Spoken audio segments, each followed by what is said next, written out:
Good morning students. तो जो आज हमने टॉपिक करना है वो करना है next topic, adjustment of reserves and accumulated profit. देखो, अब इसके अंदर पार्टनर क्या हो रहा है, इस चैप्टर के अंदर पार्टनर रिटायर हो रहा है। तो चाहे पार्टनर रिटायर हो चाहे पार्टनर एडमिट हो, जो रिजर्व्स एंड प्रॉफिट्स होंगे इन ओल्ड पार्टनर्स के, क्योंकि ये जो रिजर्व्स और प्रॉफिट होते हैं ये ओल्ड पार्टनर क्रिएट करते हैं जो अपना नॉर्मली बिजनेस कर रहे थे उसमें से थोड़ा थोड़ा पैसा बचाकर तीनों पार्टनर्स ने रखा होगा। तो ये जो रिजर्व लेकर भी जाएंगे ये किस रेशो में लेकर जाएंगे, हमेशा old all reserves and profit should be distributed in old ratio. तो जो भी प्रॉफिट होगा, जो भी अगर कोई एडवर्टाइजमेंट सस्पेंस है हमारे पास, या कोई प्रॉफिट एंड लॉस का डेबिट बैलेंस है तो लॉस है, क्रेडिट बैलेंस है तो प्रॉफिट है, जो भी ये चीज़ें होंगी ये सारी की सारी किस में बांटेंगी, ओल्ड रेशो के अंदर, ओल्ड पार्टनर्स के अंदर क्या होंगी, डिस्ट्रीब्यूट हो जाएंगी।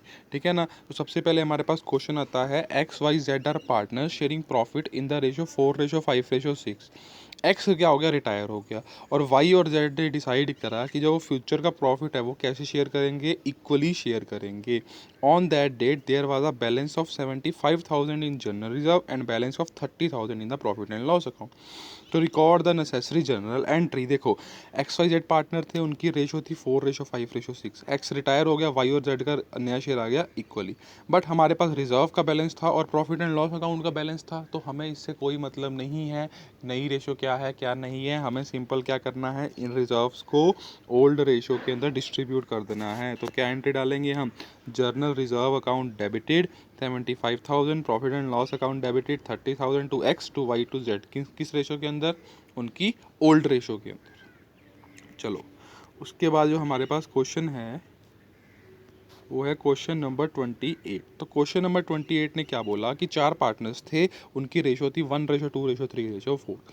डी रिटायर हो गया। ध्यान से देखना इस चीज, इस क्वेश्चन को, कि डी जो था वो रिटायर हो गया एंड हिज शेयर, उसका जो शेयर था taken by A and B equally. A और बी जो उसका शेयर थे वो इक्वली ले गए थे। देखो, अभी इसके अंदर सी का तो कोई रोल ही नहीं है, ठीक है ना। तो रोल किसका है, सिर्फ ए और बी का। तो ए और बी को ही डी के जाने से क्या हुआ होगा, फायदा हुआ होगा। चलो, गुडविल क्या थी, गुडविल वैल्यू करनी थी हमने 3 year purchase of average profit, 3 year purchase of average profit which were 20,000। तो एवरेज प्रॉफिट ऑटोमेटिकली हमें निकाल कर दे रखा है, तो गुडविल क्या आ जाएगी इसकी 20,000 into 3, goodwill of the firm आ जाएगी 60,000। और एक जनरल रिजर्व शो हो रहे थे, वो 65,000 के हमारे पास जनरल रिजर्व शो हो रहे थे। अच्छा, उन्होंने बोला कि नेसेसरी एंट्री रिकॉर्ड करनी है और कैपिटल अकाउंट भी बनाना है, जबकि डी का बैलेंस जो था वो कितना पड़ा था कैपिटल के अंदर, 1,50,000 बिफोर एनी एडजस्टमेंट। मतलब शुरुआत के अंदर 1.5 लाख रुपए की डी की कैपिटल थी, अभी उनके अंदर कोई भी एडजस्टमेंट नहीं की हुई। तो सबसे पहले तो हम क्या एंट्री डालेंगे, सबसे पहले तो गुडविल ऑफ द फर्म निकालेंगे। गुडविल ऑफ द फर्म कितनी थी, 60,000। कैसे आई थी, average profit into number of years, तो 20,000 इंटू 3, तो ये कितना आ गया, 60,000। उसके बाद जो हमारे पास जनरल रिजर्व थे 65,000 के, वो तो ओल्ड पार्टनर्स के अंदर बटेंगे। तो ओल्ड पार्टनर्स की क्या रेशो थी, 1:2:3:4। तो 2 A capital, 2 B capital, 2 C capital, 2 D capital, हमने चारों के अंदर क्या कर दिए, वो बांट दिए। उसके बाद हमारे पास क्या था, goodwill given to D. D का शेयर कितना होगा, कि जो डी है वो जाते हुए गुडविल कितना लेकर जाएगा। तो गुडविल ऑफ द फर्म कितनी थी, 60,000 इंटू 4/10, तो हमारे पास कितना आ गया, 24,000 आ गया। और इसको देगा कौन, ये देखो ध्यान से देखो क्वेश्चन के अंदर क्या लिखा हुआ है। क्वेश्चन ने बोला है कि जो डी रिटायर होगा उसका शेयर ए और बी इक्वली लेकर जाएंगे, मतलब दोनों को इक्वली गेन होगा। तो हमारे पास क्या एंट्री होती है, gaining partner to sacrificing partner. या तो गेनिंग रेशो निकाल लो, या गेनिंग रेशो निकालने की जरूरत भी नहीं है हमें, सिंपल उन्होंने क्वेश्चन ने बता ही दिया है कि वो इक्वली लेकर जाएंगे। तो गेनिंग रेशो क्या होगी, 1:1। तो A capital account debit, B capital account debit, 2 D capital account. C का कोई रोल नहीं है, क्योंकि जो उसका शेयर था डी के जाने से सिर्फ ए और बी को ही क्या होगा, फायदा होगा। चलो, उसके बाद जो हमारे पास नेक्स्ट क्वेश्चन था, अच्छा उसके बाद हमने क्या बनाया था, डी की कैपिटल अकाउंट भी बनाया था। तो डी का कैपिटल अकाउंट बनाएंगे तो देखो, बाय बैलेंस ब्रॉट डाउन कितना था हमारे पास, 1,50,000 था। जनरल रिजर्व कितने थे, जो डी का शेयर था, तो डी के कितने जनरल रिजर्व मिले थे, 26,000 के जनरल रिजर्व मिले थे, तो डी को 26,000 के जनरल रिजर्व दे देंगे। और डी क्या क्या लेकर जाएगा, और लेकर जाएगा डी अपनी गुडविल लेकर जाएगा। देखो गुडविल कितनी थी डी की, 24,000। बट उसके अकाउंट में हम कैसे लिखेंगे कि बाय ए ने कितनी दी है 12,000, बी ने कितनी दी है 12,000, तो टोटल जो डी है उसका बैलेंस कितना आ गया 2 लाख आ गया। तो एक बात हमेशा ध्यान में रखनी है कि बैलेंस कैरी डाउन हम अब से नहीं लिखेंगे, क्योंकि जो पार्टनर था वो क्या हो रहा है, रिटायर, बिजनेस छोड़कर जा रहा है, तो उसका बैलेंस कैरी डाउन तो मतलब ये होगा हम उसकी कैपिटल का बैलेंस शो कर रहे हैं। बट अभी तो उसका रिलेशन हमारे साथ बदल गया है, तो कैपिटल का तो बैलेंस वो शो ही नहीं होगा हमारे पास। तो अब वो उसका बैलेंस दो तरीके से शो हो सकता है, या तो वो लोन बन जाएगा या वो उसको कैश के अंदर हम क्या कर देंगे, उसकी पेमेंट कर देंगे, या दोनों आधा आधा भी हम कर सकते हैं। तो ये बात बड़े ध्यान में रखनी है कि टू बैलेंस कैरी डाउन, अब जब पार्टनर रिटायर होगा उसका कभी भी बैलेंस कैरी डाउन में नहीं आएगा, क्योंकि बैलेंस कैरी डाउन तभी आता है कि अगर हमें उसको नेक्स्ट ईयर चलवाना होता है, नेक्स्ट ईयर उसके साथ कोई काम करना होता है या फर्दर उसको आगे यूज़ करना होता है। बट अब तो अगले साल से तो पार्टनर रिटायर ही हो गया, तो जो उसकी पेमेंट थी वो या तो हम कैश में कर देंगे या उसको लोन में दे देंगे। चलो, उसके बाद जो हमारे पास नेक्स्ट क्वेश्चन था, अच्छा अब नेक्स्ट हमारे पास फुल फ्लैज क्वेश्चंस आ गए हैं। देखो, एडजस्टमेंट ऑफ कैपिटल टॉपिक हमारे बुक सिलेबस के अंदर से कट चुका है, तो सिंपल अब हमारे पास क्वेश्चन आएंगे revaluation account, partners capital account and balance sheet. तो इसको बनाना होगा हमने। तो देखो 31 क्वेश्चन है हमारे पास, कुछ नहीं है। सबसे पहले तो हमें क्या बनाना पड़ेगा इसका, जब भी ऐसी रीवैल्यूएशन दे दी हमें, तो सबसे पहले हमने क्या तैयार करना है, उसका रीवैल्यूएशन अकाउंट तैयार करना है।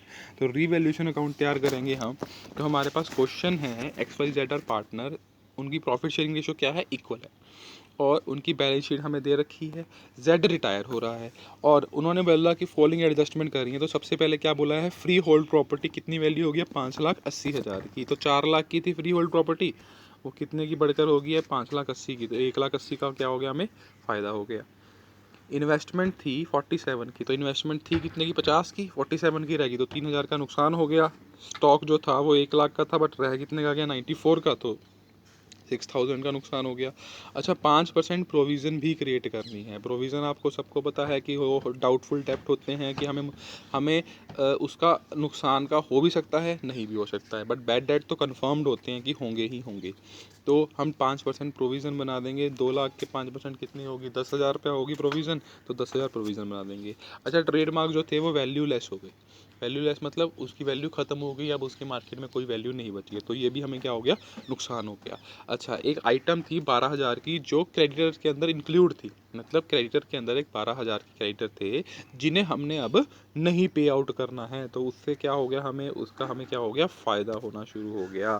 तो 12,000 का क्या हो जाएगा, फ़ायदा हो जाएगा। तो ये ध्यान से देखो, 12,000 का फ़ायदा, इन्वेस्टमेंट 3,000 का नुकसान, स्टॉक में 6, प्रोविजन फॉर डाउटफुल डेट 10,000 और ट्रेडमार्क इतना, तो हमारे पास प्रॉफिट कितना आ गया 1,53,000। इसको किस रेशो में बांटेंगे, चाहे रिवैल्यूएशन का प्रॉफिट है, चाहे जनरल रिजर्व है, चाहे लॉसेज हैं, वो सारे किसके अंदर बांटेंगे, ओल्ड रेशो के अंदर। तो हमने ओल्ड रेशो थी 1:1:1, तो उसके अंदर उसको क्या कर दिया, डिस्ट्रीब्यूट कर दिया।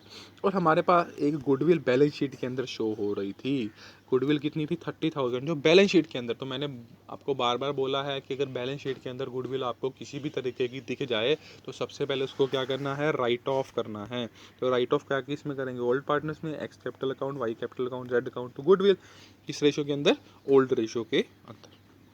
उसके बाद जनरल रिजर्व पड़े थे हमारे पास 60,000 के, तो उसको भी हमने ओल्ड रेशो के अंदर डिस्ट्रीब्यूट कर दिया।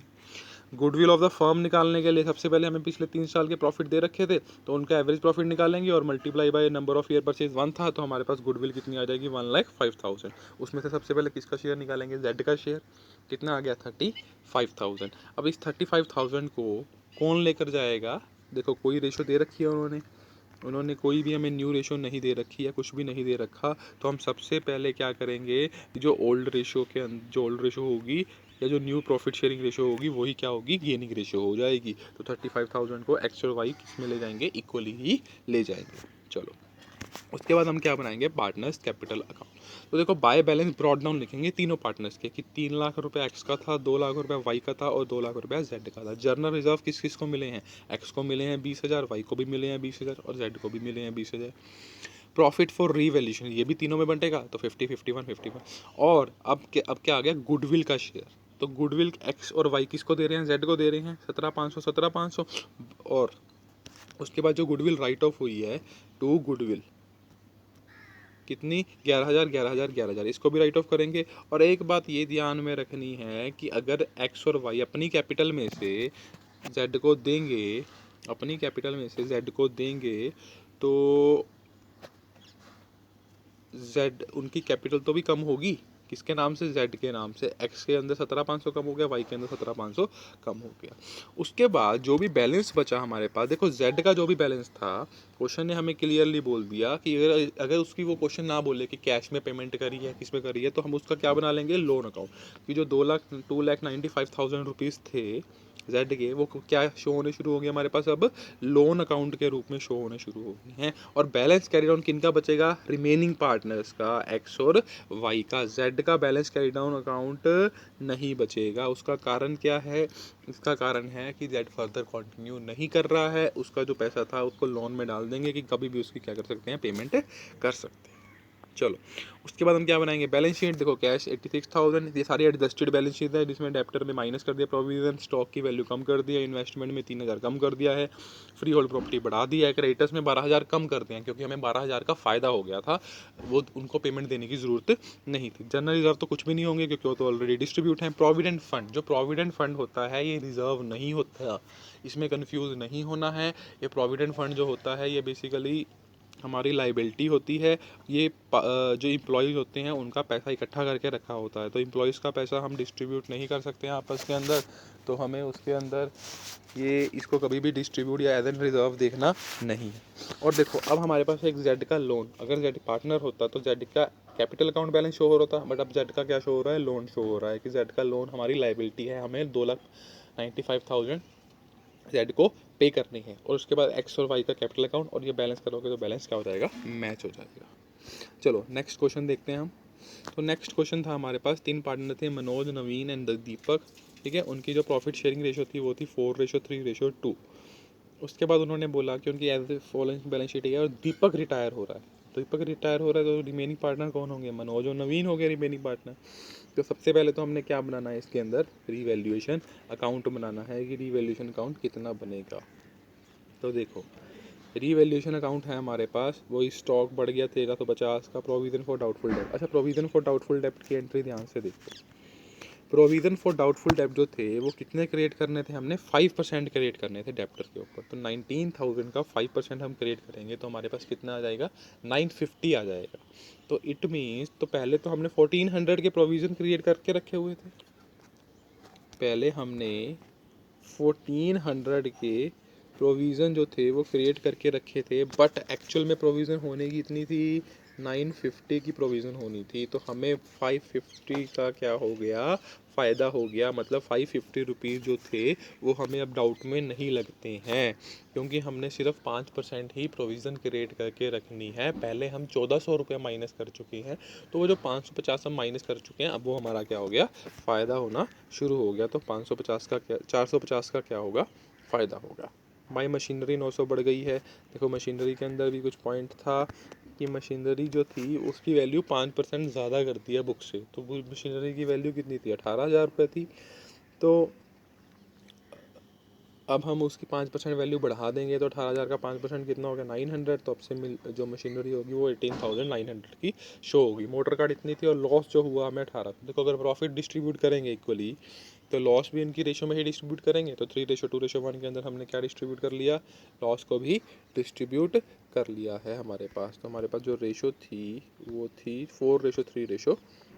तो हमारे पास जो लॉस आया वो आया 800, 600 एंड 400। अच्छा, उसके बाद हमारे पास एक बैलेंस शीट के अंदर क्या दिख रही थी, गुडविल दिख रही थी 3,000 की। तो इसको क्या करेंगे, देखते सारी इसको राइट ऑफ कर देंगे। बैलेंस शीट के अंदर जो गुडविल दिख रही है हमें, इसको क्या करेंगे, राइट ऑफ करेंगे। किस रेशो के अंदर, ओल्ड रेशो के अंदर, बिटवीन ओल्ड पार्टनर्स के अंदर। तो ये एंट्री डाल दी हमने, Manoj account debit, Naveen, Deepak to goodwill. क्या कर दिया हमने इसको राइट ऑफ कर दिया। चलो, उसके बाद हमने क्या निकाला, गुडविल ऑफ द फर्म। तो गुडविल ऑफ द फर्म तो हमें दे रखी थी 21,000, उसमें से दीपक का शेयर निकाला 2/9। तो 4,667 जो था वो क्या आ गया, दीपक का शेयर। और इसको किस रेशो में बांटेंगे, गेनिंग रेशो में। अब न्यू रेशो हमें देने रखी है तो ओल्ड रेशो ही जो क्या होगी, वो न्यू रेशो और गेनिंग रेशो वो सेम होती है।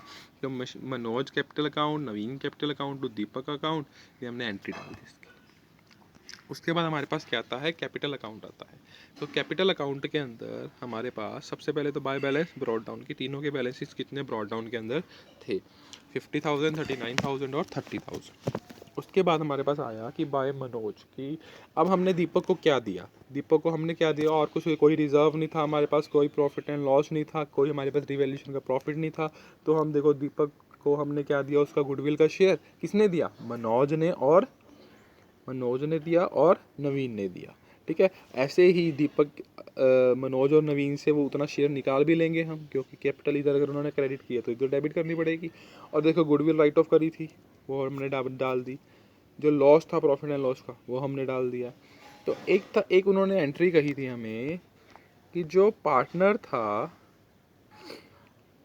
मोटर कार, जो पार्टनर रिटायर हो रहा था वो पार्टनर क्या लेकर चला गया, मोटर कार जो थी वो 15,500 की थी और रिटायरिंग पार्टनर जो था वो उस मोटर कार को अपने साथ ले गया था। तो मतलब 15,500 की मोटर कार थी, तो पहले तो 4500 का तो हमें ऐसे नुकसान हो गया, वो हमने रिवैल्यूएशन में कवर कर लिया।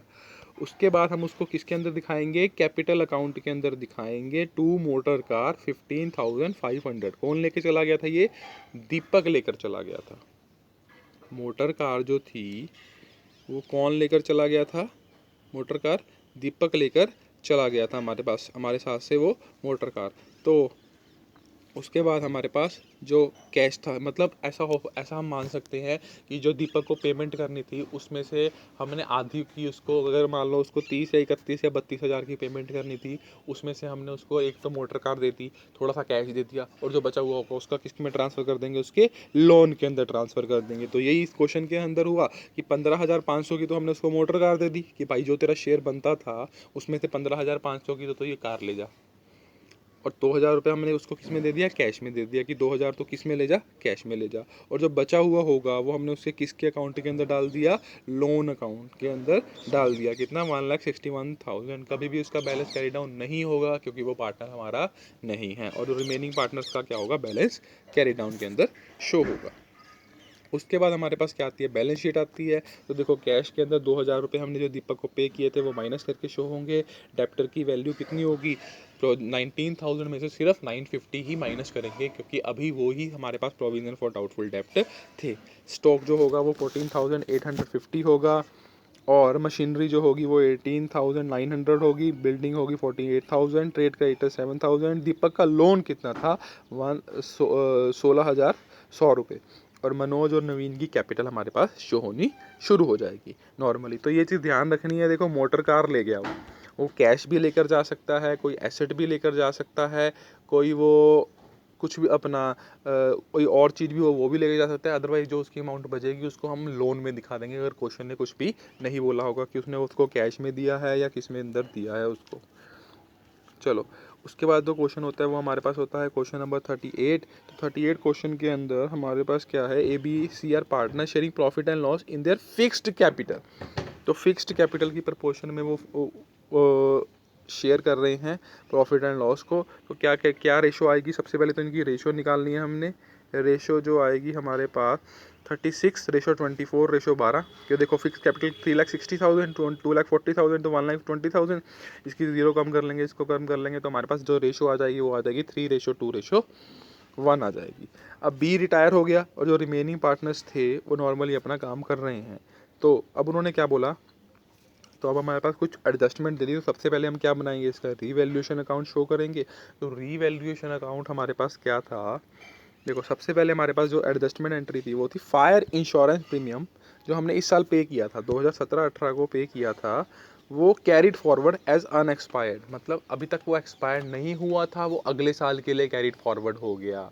यानी कि इससे हमें क्या हो गया, ये तरीके से हमें फ़ायदा हो गया। ये हमारा प्रीपेड एक्सपेंस हमारा क्या हो गया, क्रिएट हो गया। प्रीपेड एक्सपेंस ये हमारी एसेट इंक्रीज कर गई है, तो ये हमें क्या हो गया, बेसिकली फ़ायदा हो गया हमें। तो देखो ये लाइन को फिर दोबारा से समझो कि जो फायर इंश्योरेंस प्रीमियम हमने पे किया था इस साल वो अनएक्सपायर्ड, अभी तक एक्सपायर ख़त्म नहीं हुआ था, मतलब वो अगले साल के लिए चला गया। तो ऑटोमेटिकली पे हमने इस साल किया था, अगले साल का भी हमें प्रीपेड एक्सपेंस शो करना शुरू हो गया। तो ये हमें फ़ायदा क्या हो गया, 10,000 का फ़ायदा हो गया। लैंड बढ़ गई, वो फ़ायदा हो गया। प्रोविजन फॉर डाउटफुल डेप्ट, देखो ध्यान से देखो, प्रोविजन फॉर डाउटफुल डेप्ट कितने क्रिएट करने थे, 5%। 1,00,000 का 5% कितना होगा, 5,000। बट 2,000 तो हमने पहले ही क्रिएट करके रखे हुए हैं, तो प्रोविजन इस साल की कितनी बनेगी, 3,000 बनेगी। मशीनरी 5% कम हो गई है, 15,000 की हमने प्रोविज़न बनानी है, प्रोविज़न मतलब एक आउटस्टैंडिंग लाइबिलिटी क्रिएट करनी है, तो ये भी हमें क्या हो गया, नुकसान हो गया। उसके बाद हमने क्या कैलकुलेट करना है, गुडविल ऑफ द फर्म हमें दे रखा है, और बी का जो शेयर था वो एडजस्टेड ए और सी के अंदर हो गया, और ए और सी की फ्यूचर रेशो में दे दी है 3:1, तो इसके अंदर हमें गेनिंग रेशो निकालनी पड़ेगी। चलो सबसे पहले हमारे पास रिवैल्यूएशन अकाउंट है, वही फायर इंश्योरेंस प्रीमियम था, तो 10,000 का फ़ायदा हो गया, लैंड एंड बिल्डिंग में 50 का फ़ायदा हो गया, ये सारा हमें नुकसान हो रहा है, तो एक्चुअल में हमारे पास 30,000 का प्रॉफिट बचा, जो हम किस रेशो में बांट देंगे, उनकी फिक्स कैपिटल रेशो यानी कि उनकी ओल्ड रेशो के अंदर हम उसको क्या कर देंगे, डिस्ट्रीब्यूट कर देंगे हमारे पास। तो ए बी सी की जो ओल्ड रेशो थी वो थी 15,000, 10,000 एंड 5,000, तो ये हमने उसको 3:2:1 के अंदर डिस्ट्रीब्यूट कर दिया। उसके बाद हमारे पास जनरल रिजर्व भी शो हो रहे थे, मान लें 80,000 के, तो सबसे पहले इसको भी ओल्ड रेशो के अंदर करेंगे। गुडविल ऑफ द फर्म थी, बट बैलेंस शीट के अंदर कोई गुडविल नहीं अपीयर हो रही थी।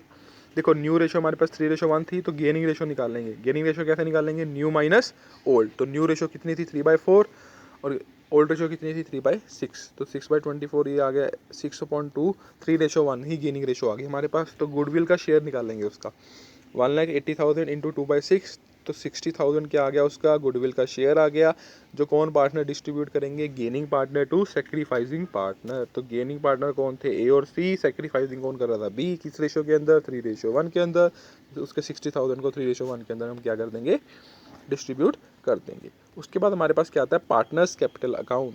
देखो इसके अंदर ध्यान में रखना कि उन्होंने क्वेश्चन में हमें बोला हुआ है कि पार्टनर के करंट अकाउंट बनाने हैं, करंट अकाउंट बनाने हैं, तो इसमें फिक्स्ड कैपिटल मेथड को हमने यूज़ करना होगा, जो हमने प्रॉफिट एंड पहले चैप्टर के अंदर पढ़ा होगा।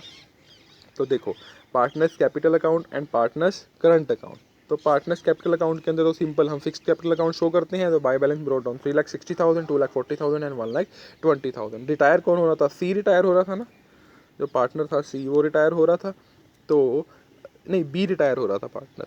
तो ध्यान से देखो, अब पार्टनर्स के करंट अकाउंट बनाए, तो करंट अकाउंट में हम जनरल रिजर्व, रिवैल्यूएशन का प्रॉफिट और जो बी को मिलना था वो हमने दे दिया। जो नॉर्मली बी का बैलेंस आया 1,30,000 आया, किसके अंदर आया, करंट अकाउंट के अंदर शो कर रहा था 1,30,000। तो जो ये बैलेंस होगा ये हम किसके अंदर ट्रांसफ़र कर देंगे, बी की कैपिटल के अंदर ट्रांसफ़र कर देंगे, कि 2,40,000 की उसकी कैपिटल थी, 1,30,000 उसका क्या आ गया, करंट अकाउंट का बैलेंस, यानी इतना उसे और मिलना था, तो टोटल उसे कितना मिलना था, 3,70,000, जिसमें से उसे 50,000 कैश में दे दिया, और जो बचा हुआ होगा बी का पैसा वो किस में चला गया, कैरी डाउन में नहीं गया, वो लोन में चला गया। ऐसे ही ए और सी का जो था वो नॉर्मली 3,60,000 उनकी फिक्स कैपिटल थी, और उनकी जो करंट अकाउंट के बैलेंसेस थे वो थे 60,000 एंड 20,000। सी का बी का हमने अलग अलग क्यों नहीं किया, क्योंकि बी को तो इकट्ठा ही पेमेंट करनी है, तो हम उसकी फिक्स कैपिटल अकाउंट के अंदर ही उसके करंट अकाउंट के बैलेंसेस डालकर हम ये फाइंड आउट कर लेंगे कि उसको एंड में एट लास्ट कितनी पेमेंट हमने उसको करनी है। और उसके बाद जो बैलेंस शीट बनाएंगे वो कैसे बनाएंगे, कैश के अंदर उसे 50,000 हमने पे कर दिया, तो 30,000 कैश में बच गया था, डेप्ट 95 के, स्टॉक, मशीनरी, लैंड एंड बिल्डरी और प्रीपेड इंश्योरेंस। देखो जो फायर इंश्योरेंस थी वो 10,000 की थी अगले साल के लिए, तो मतलब 10,000 का हमें फ़ायदा हो गया था, तो एसेट में हमारे प्रीपेड इंश्योरेंस हमें 10,000 का एनन शो करना शुरू हो जाएगा कि इट इज़ अनएक्सपायर्ड इंश्योरेंस, जो अगले साल के भी हम इसको यूज़ कर सकते हैं। क्रेडिटर 1,08,000, और जहाँ एक प्रोविजन थी हमारे पास जो हमने क्रिएट करी थी वो लाइबिलिटी में शो होगी। बी का लोन कितना था 3,20,000, ए की कैपिटल 360, सी की कैपिटल 1,20,000, ए के करंट अकाउंट था 60,000 एंड सी का करंट अकाउंट है 20,000, तो इसका बैलेंस मैच करेंगे तो हमारे पास आ जाएगा 10,03,000। थैंक यू बच्चों, ये था हमारा क्वेश्चन।